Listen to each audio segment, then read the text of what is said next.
бізде 6 сыныпта қазақ әдебиеті ең алдымен сабағымызды бастамас бұрын ашық сабағымызды барлықтарың ортаға шықсаңдар мына жерде асық қойылып суреттермен оны асықты түсіресіңдер ауызша қайды кімге түседі қай қағаздың үстіне түседі сол тілекті орындаймыз иә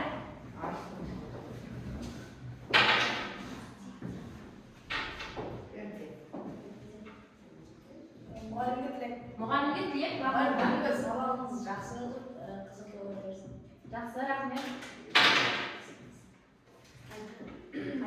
алға қойған мақсатым өзім қалаған оқуға түсіп үздік маман иесі болу. жақсы Шекер. Сенен бір мақал. Отандастық. отандастық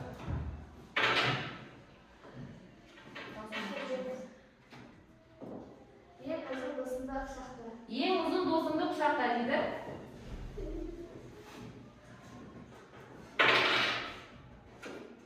Жәшік, досыңа тілек. Алға қойған мақсаттарыңа жетер және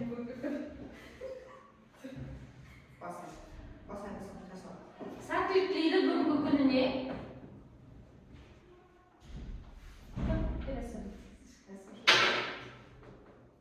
азан сыныптарға қойды бала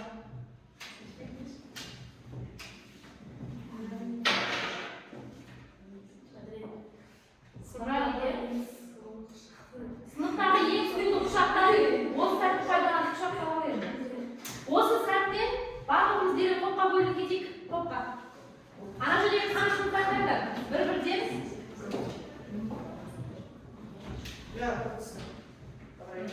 Көп топ.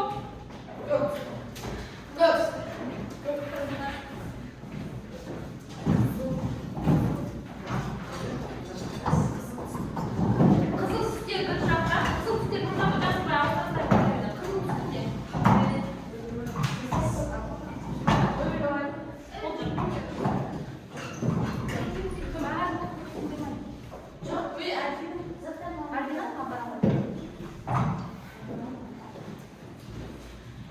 Бірінші өткен сабақта сызып алайық балалар. Біз өткен сабақта қандай тақырыпты өттік? Үйге не берді жалпы? Сайын Матбековтың жусан иісі, иә? Жақсы. Қысқадан нұсқа жусан иісі туралы кім не айтады?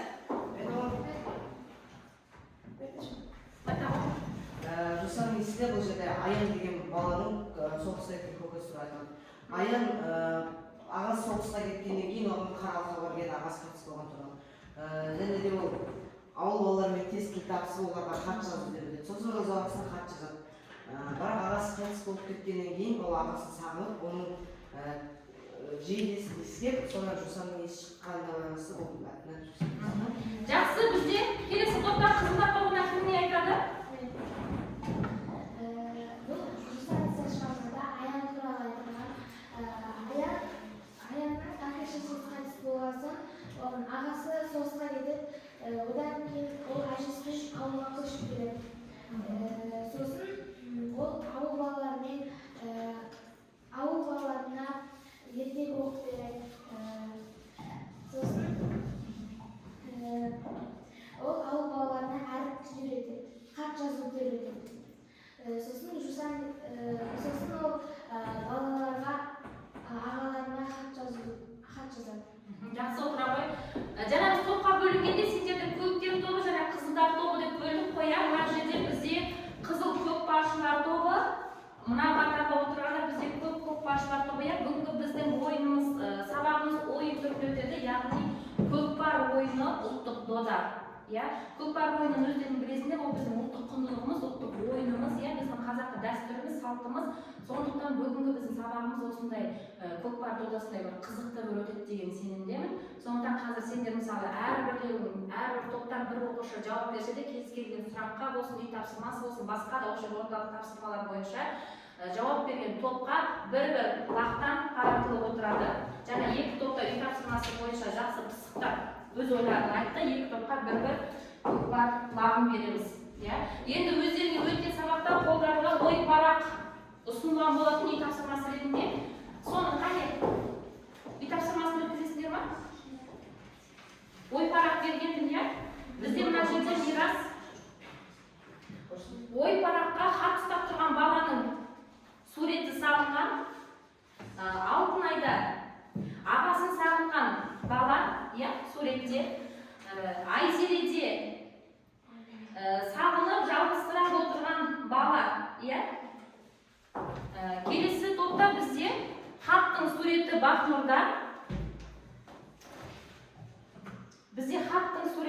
мораль идея, барлықтарың ой параққа өздерінің осы шығарма туралы нағыз ойларыңды жаздыңдар, бұны мен енді өзім тексеретін боламын. Қазір біреулеріне оқытайын, біреулердің тілектерімді. Мына жерде Айзере оқып берсінші өзінің ой парағын. Бұл мәтінде әке-шешесінен ерте айырылған Аянның өмірі жайлы айтылған болатын. Және де ол әжесімен ауылда тұрған және ауылда балалармен өте жақсы ойнап араласқан. Әкесі қайтыс болғаннан кейін оны көкесі өз қолына алады. Аян күнде кешке балаларды жинап ертегі айтатын. Бірде қорада отырғанда өрт шығып Аянның аяғы шығады. Кейін аяғы меңдеткеннен кейін Аянның аяғы тағы да шығапты. Бірде оған көкесі соғыстан оралмайтыны жайлы хат келеді. Осылайша Аян балалар үйіне барады. Барарда ол ауылымен қоштасып, мен әлі хат жазып тұрамын деп айтты. Жақсы, рахмет. Тура осылай барлық оқушыларға өз ой парақтарындағы өз ойларыңды түсірдіңдер. Енді келесі түрткі болу сұрақтары өткен тақырып бойынша бізде. Қазір кезек-кезек шығып, бір-бірден шығып, түрткі болу сұрақтарына жауап береміз.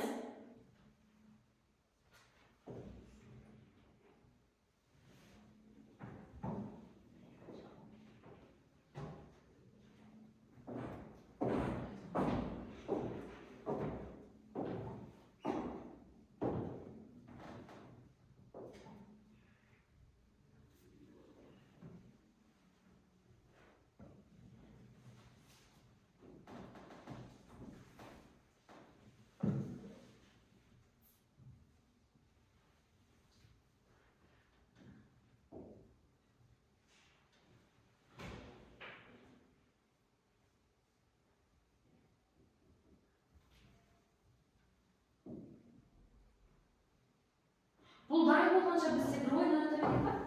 Сөйтейік, бір ойынымыз бар ғой біздің келесі. Ана жерден шамдар бар, өткен сабақпен жаңа сабақты байланыстыру мақсатында бізде бір ойын бар, екі топтан бір оқушылар шықсын, қасымызда интернетін ұстағанша. Қазір мен сөздер айтып тұрмын, сіздерге соны шарды жерге түсірмей жазып тұрасыңдар. Жылқы, түсірмейміз шарды, жылқы,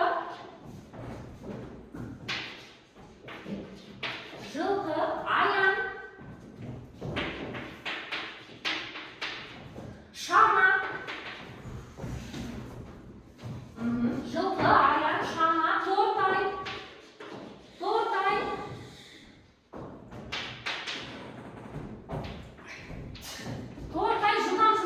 жылдам түсірмейміз. Мирас, нотты көтер шарды. Тортай.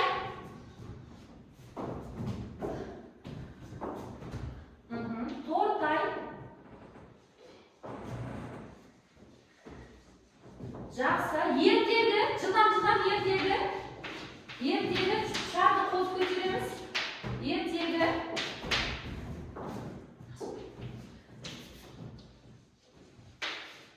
Ақбозат деп жазамыз. Қане, ақбозат, жылдам, ақбозат. Шарды түсірмейміз.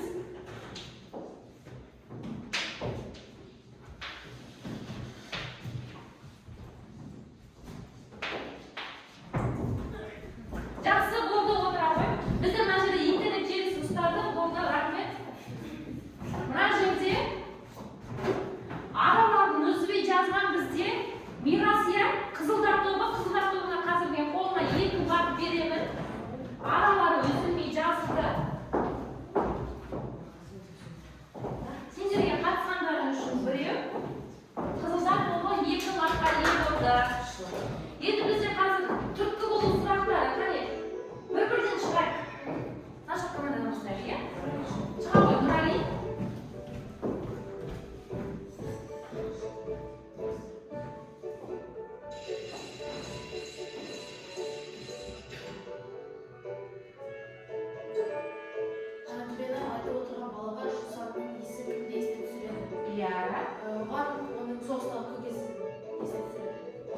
Иә, иесі кімді есіне түсіреді дейді? Жусанның иесі көкесінің киімін иіскеп отырып, жусанның иісі есіне түседі. Иә, жақсы.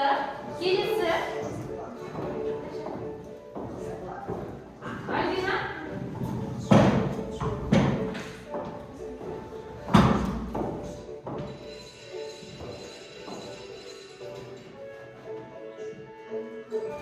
Аян қара қағазды қалай қабылдады, қалай әсер етті деп ойлайсыңдар? Аян қара қағазды жаман әсер алды, өйткені ода Аянның көкесінің соғыстан оралмайтыны туралы. Жақсы, жақсы, отыра ғой. Шыға ғой, Ерсұлтан.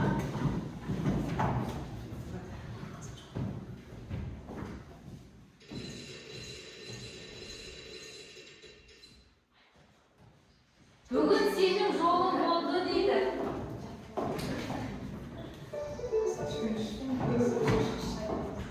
Келесі, Мирас.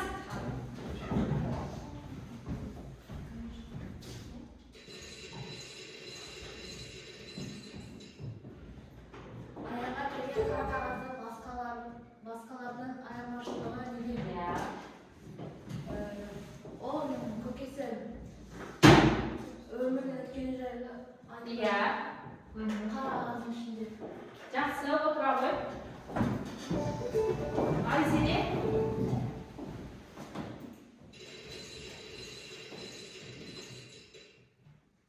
Аянның қандай бала екенін байқадыңдар. Аян өте ақылды, зерек бала.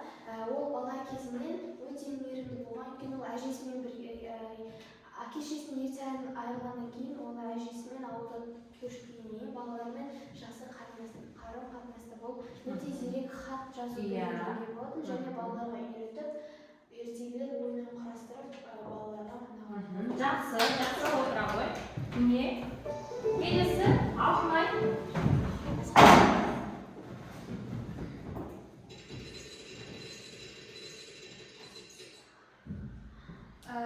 Қаралы қағаз дегенде ол қағазда яғни бір жақын туысы немесе бір соғысқа кеткен аға-апалар қайтыс болса, сол қаралы қағаздың ішіне жазылады. Жақсы. Келесі бізде кім қалды? Мағнұр қалды, иә?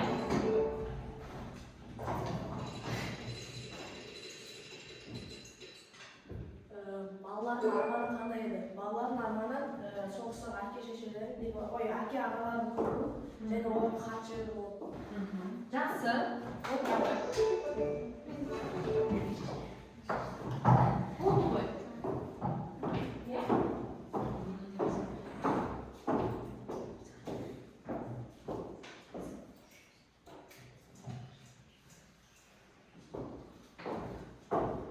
Балапас несендердің қолдарында жекелей бағалау парақтарын берейін, иә? Бана сабақтың басында беру керек болған, оған бағыт қызметіне байланысты оны болды. Жеке өздеріңді бағалау парақтары бізде бәйге, иә? Бағалау. Жалпы біздің бүгінгі өтетін басты тақырыбымыз, сабағымыздың тақырыбы Оралхан Бөкей. Жазушылық дегеніміз шындыққа жүгіну, ал әдебиет дегеніміз сол шындықты шырақ алып іздеудің бірден-бір формасы деп осы Оралхан Бөкей аталарымыз айтып кеткен екен. Сабақтың біздің бүгінгі басты тақырыбы Оралхан Бөкей Тортай мінер Ақбозат әңгімесінің сюжеттік желісі.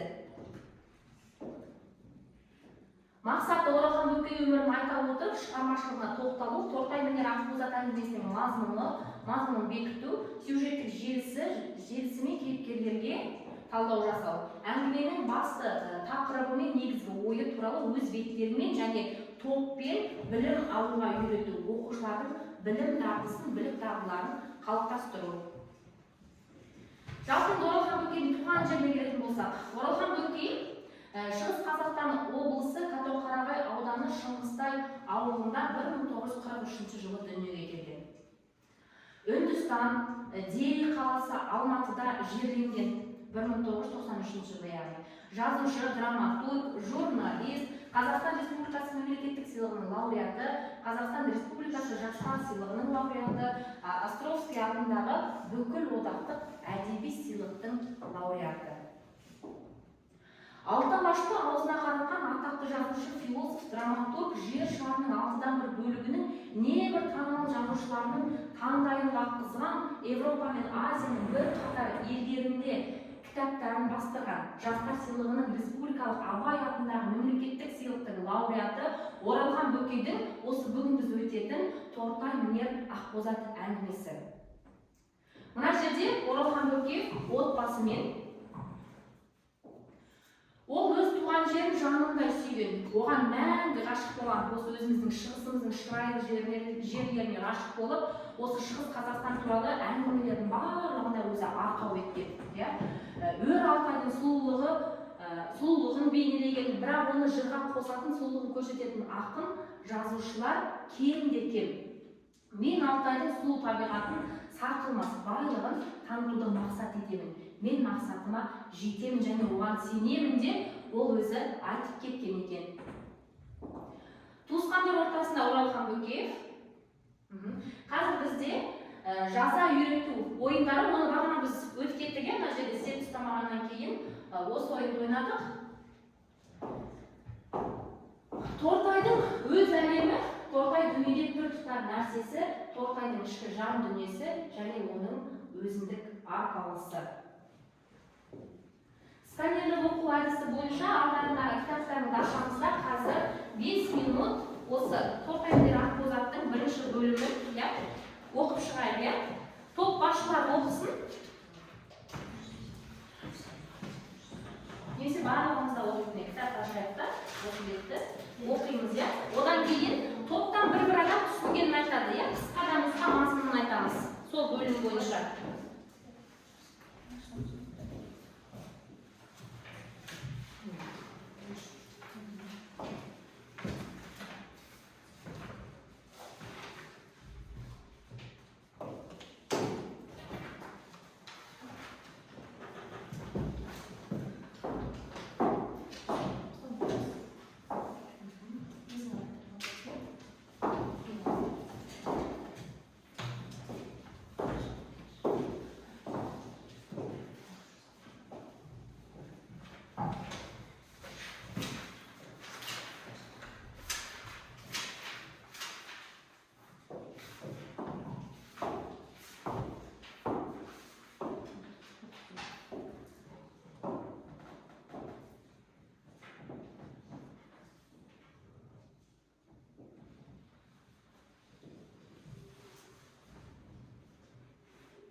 кішкентай кезден әке шешесінен айырылған.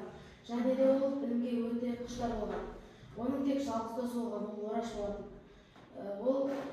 Олар салық салған дейтін жердің Көкжалақ дейтін ауылында тұрған.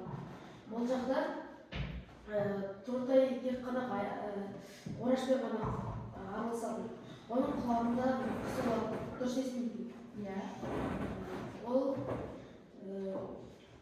әке шешесінен айырылып, және де ол білімге өте қатты құштар болған. Сосын күз келіп, балалардың бәрі мектепке барған кезде Тортай ғана мал бағып қалатын. Және сол кезде ол Орашқа айтты, мен үшін оқы деп. Мен өнбеген Ақбозатты сен өндерсің деп. Жақсы, отыра қойып. Екінші топтан Альбина.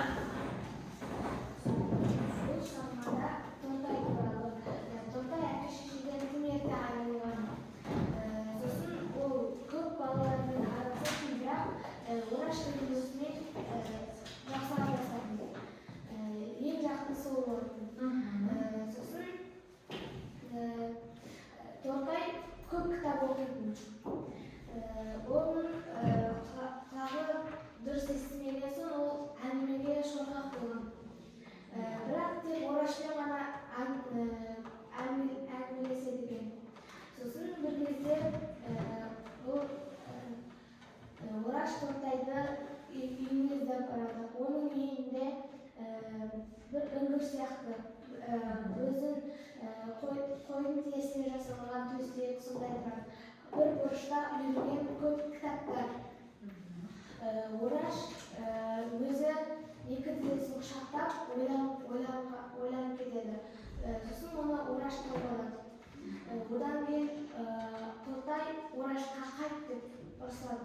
Бірақ Ораш оны тастағысы келмейді. Сосын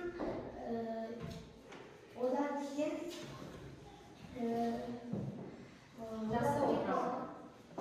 Отыра қой. Тортайды алысқа жетелеген қиялы асқақ арманы. Әттең дүние армансыз күліп ойнасақ, содан соң екеумізге екі Ақбозат мінгізсе. Тортай түс көреді, андаған әңгімеде бар, келесі сабақта оқимыз. Тортай түс көреді, түсінде өгізі не болып кетеді? Ақбозатқа айналып ұшып кетеді, аспанға қалықтап ұшып жүргенін көреді. Тортайдың үміттері, осы әңгімедегі Тортайдың үміттері көру. Тортай жалғыз өз көзімен-ақ Ақбозатты көреді. Бұл оның үміттерін мекендейді. Үмітіне келер болсақ, баланың Ақбозатқа деген үміті оны жалғастыра береді. Арманына келсек, Ақбозат Тортайдың арманының символына айналады. Ал аттың бостандығы. Тортайдың көмегімен аттың ақтығы қалпына келеді, бұл оның арманына қол жеткізуге деген сенімін арттырады. Ат бостандыққа шығармады, бұл баланың Ақбозатқа деген ықыласын көрсетеді. Ал қиял мен шындық, әңгімеде қиял мен шындық бір-бірімен тығыз байланыстар болады. Бұл Тортайдың өзінің арманына деген ықыласын көрсетеді. Жаңа біз осы сюжеттік желілеріне біраз талқылау жасадық. Енді Тортай мен Ақбозат менің тақуымда кеткенде еді. Есіне қайтаруға тым кеш еді. Мына жерде алдында тұрған Оралхан Бөкейдің кітаптары жарыққа шыққан. Оралхан Бөкей бізде драматург, Қазақстан мемлекеттік сыйлығының лауреаты, аудармашы, Жұлдыз журналында бөлім меңгерушісі, жазушы, сөз зергері, журналист, Еңбек туы газетінде корректор болып жұмыс атқарған. Осы дәптерлерге жазып алыңдар. Дәптерлерге жазып алыңдар.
жауап телефонда пайдалана берейін.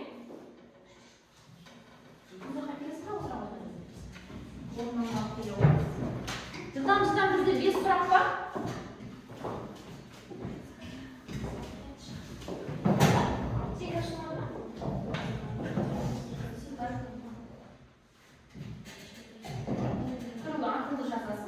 Қызылдар тобы деді. Көктер тобы, қызылдар тобы деп кіреміз.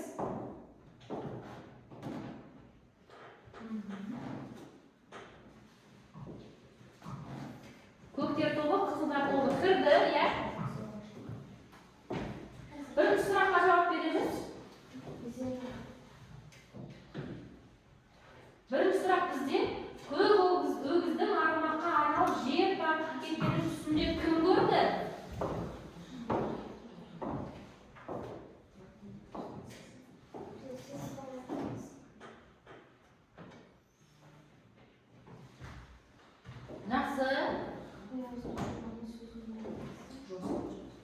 Көктер тобы мықтылар деп тағы да бір ойыншы қосылды. Көктер тобы.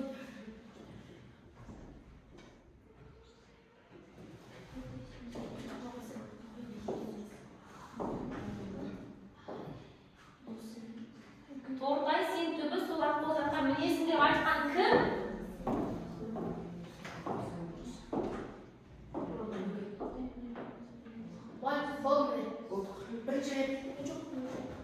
Көктер тобы аяқтады.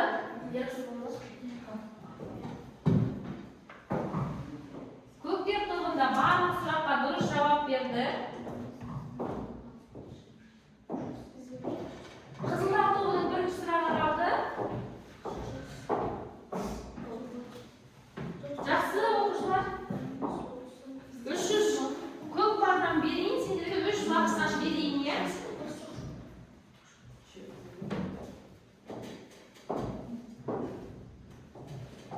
Жақсы, жарайсыңдар.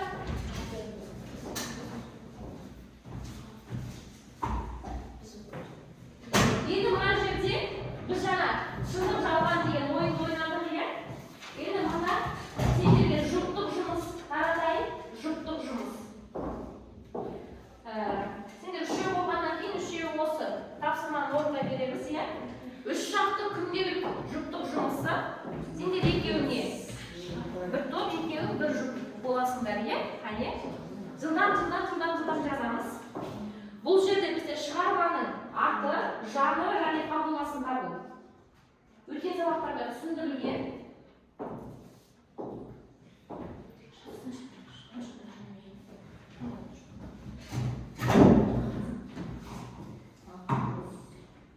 Жанры, фабуласы.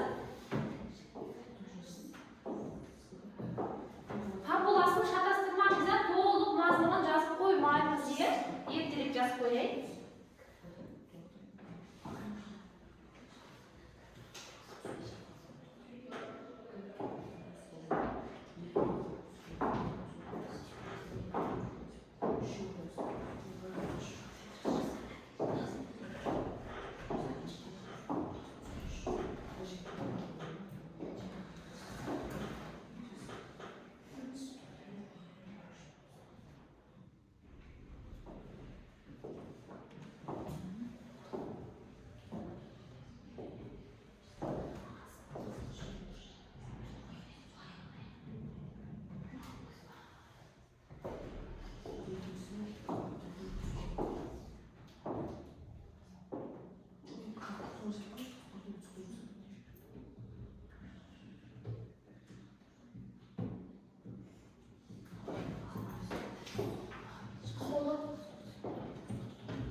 Бірінші топ болды. Иә, айта береміз. Шығарманың атауы ұрынбай деген атауы жанры әңгіме, фабуласы әке-шешесіне ертегі айылдан толғайтын қызықта қойылған қайғылы өмірі және өз арманына жетуі. Жақсы, жарайды. Қазір айтамын. Иә, басқа топ мүшелері болсын.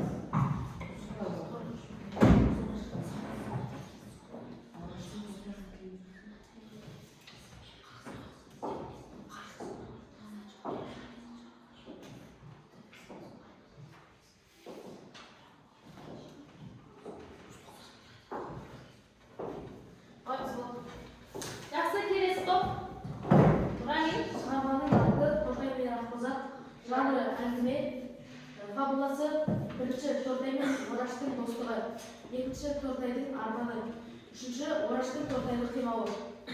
Иә. Шы. Жақсы. Альбина болды, иә. Үшінші томымыз. Шығарманың аты Тортай мен Ақбоз. Жанры әңгіме.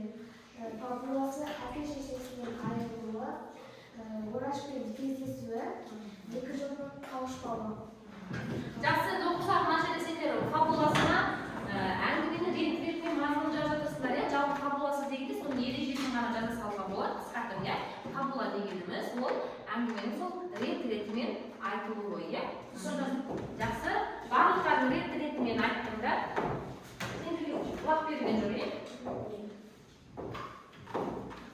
Мына жерде суретте слайдта көріп тұрғандары біздің Алтай өңірінің сұлу табиғаты.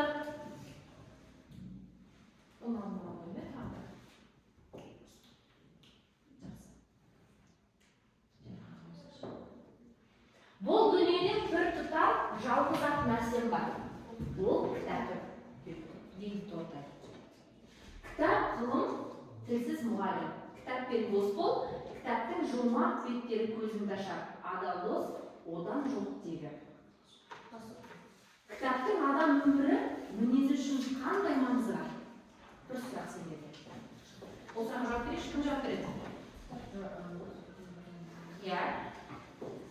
Кітаптың адам өмірі мінезі үшін қандай маңызы бар? Мирас айтам дейді, иә? Кітап ол адамға білім береді. Иә. Адам кітапты оқыса білім болады. Және де ол ұшқыр сондай ақылы болады. Ұшқыр ойлы болады, иә. Жақсы. Келесі кім айтады? Келесі топтан. Көктем тобынан кім айтады? Айсел айтасың ба? Иә. Яғни адам осы кітапқа қарап өз арманына қарай ұмтылады. Мүмкін сен оған сенбейтін шығарсың, бірақ кітапта фантастика болсын, ертегі болсын, сен осы сөздерге бейнелеуге сеніп, сен де өз арманына ұмтылуға. Жақсы. Алтынай сөйлейін деді. Адам тек осы білім мен кітаптың арқасында ғана өмір сүре алады. Егер білімсіз адам, яғни кітап оқымаса, онда ол ешқайда да бара алмайды, өзіне күн көре алмайды. Жақсы, отыра ғой. Келесі бізде. Мына жерде мерзімді жатқанға айттың, оқыта үйрету ойыны бар. Бір топтан, екі топтан, бір оқушыдан шықсын. Мирас шығар дейді. Мирас шығар. Иә, жылдан оқимыз, иә? Кім шықсыншы? Бақнұр, сен шықшы, Бақнұр. Жылдан оқимыз, иә? Тыныш. Сөйлем мұжарым жер жаратын мұжарым сақырмайды байлығы ғасыр бойы арсан. Сап түзеген таулары тарабатындай салар терісі екенін Алтай заңға мен қалды. Жақсы, жарай, отыра ғой. Қазір осы оқыған мәлімдемелерге қарап та бағалаймын, иә? Мирас оқиды деді ме? Оқиды деді. Алтынай оқиды. Мұжарым жер жанаты мұжарым сақылмайтын байлығы ғасыр бойы алсан. Сап түзеген таулары тарбағатай сауыры терістері кенді Алтай заңға биік қайқан. Жақсы. Тіл тазалығына байланысты, иә? Қызылдар тобына екі лақ берейін. Келесі.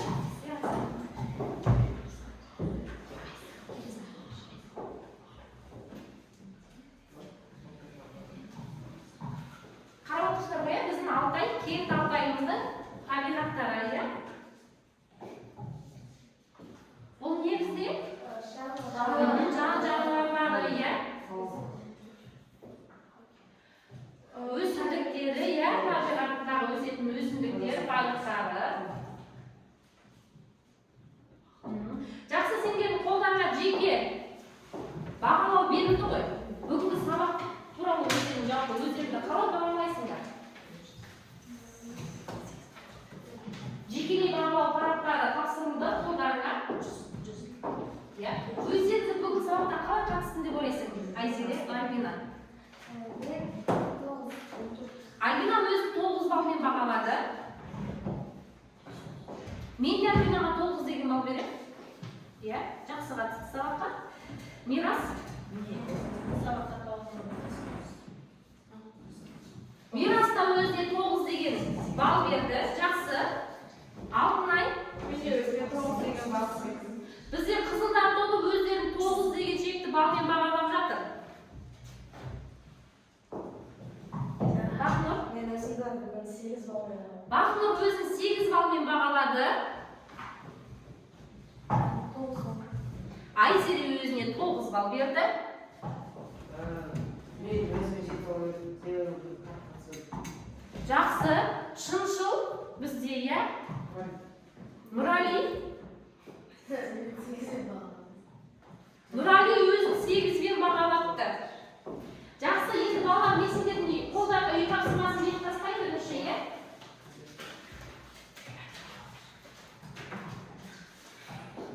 Үй тапсырмасы сендердің қолдарда, иә? Ең бірінші сол. Оралхан Бөкейдің өмірбаяны шығармашылығын мазмұндап келу ғой, ең бастысы бізде, иә? Одан кейін сол шығарманы оқимыз. Және де осы шығарманың аталғышы тақырыбы, идеясы, кейіпкерлердің көркемдегіш құралдары, тәрбиелік мәнін осы параққа жазып, қосымша үй тапсырмасы ретінде орындап келесіңдер.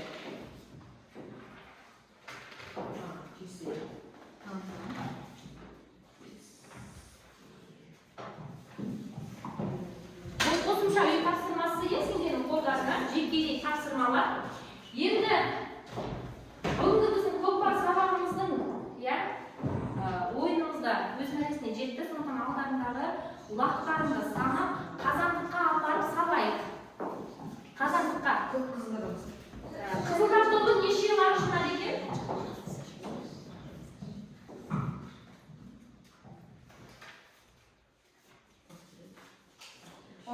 Қызылдар тобы 15 лағышынады бүгінгі додада.